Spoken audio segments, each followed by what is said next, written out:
किसी घने वन में एक बहुत बड़ा भयंकर शेर रहता था। वह रोज शिकार पर निकलता और एक दो नहीं बल्कि बहुत सारे जानवरों का शिकार करता था। जंगल के सारे जानवर डरने लगे कि ऐसे ही अगर शेर एक ही दिन में इतने सारे जानवरों का शिकार करता रहा तो एक दिन ऐसा भी आएगा कि जंगल में एक भी जानवर नहीं बचेगा।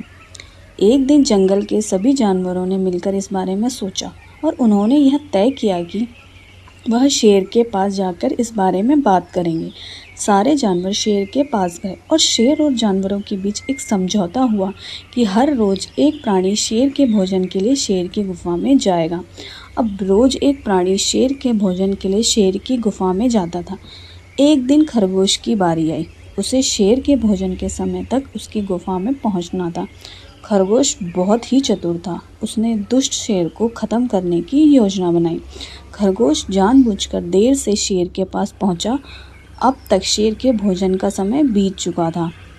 उसे बहुत जोर की भूख लगी थी, इसलिए खरगोश पर उसे बहुत गुस्सा आया।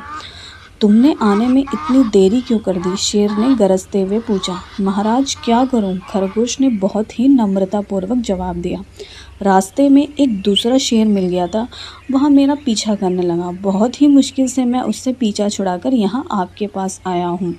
दूसरा शेर, और वह भी इस जंगल में? शेर ने गरजते हुए पूछा। हाँ महाराज, दूसरा शेर। वह कहाँ रहता है यह मुझे मालूम है। आप मेरे साथ चलिए, मैं आपको अभी दिखाता हूँ, खरगोश ने कहा। शेर खरगोश के साथ तुरंत ही चल पड़ा। खरगोश ने एक कुएं के पास ले गया और बोला, महाराज यहाँ रहता है वह। आइए देखिए। शेर ने कुएं में जाकर देखा। पानी में उसे अपनी ही परछाई दिखाई दी।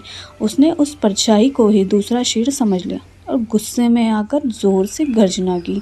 उसने देखा कि कुएं का शेर भी उसकी ओर देखकर दहाड़ रहा है। तब शेर अपने गुस्से पर काबू ना रख सका। उसने कुएं में तुरंत छलांग लगा दी और पानी में डूबकर मर गया। इस तरह शेर का अंत हो गया। इससे हमें यह शिक्षा मिलती है कि बुद्धि ताकत से बड़ी होती है।